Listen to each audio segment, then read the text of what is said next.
Hi, my name is Felipe and I teach philosophy in the philosophy department.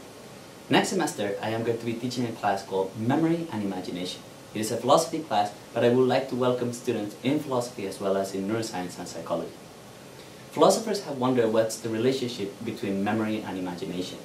So for instance, Aristotle suggested that memory ought to be about the past and that imagination ought to be about things that are merely possible. And as a result, he thought that memory and imagination were entirely different faculties.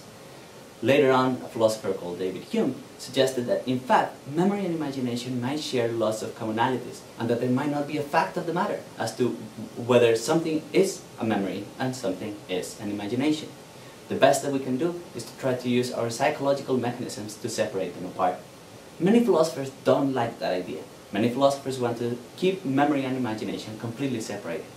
But it turns out that recent empirical evidence coming from psychology and neuroscience have suggested that memory and imagination have lots of things in common. In this class, we're going to study those commonalities between memory and imagination. And we're going to see who's going to win. Is it Aristotle who's going to be right, or maybe it is Hume who's going to be right? So, welcome, join us.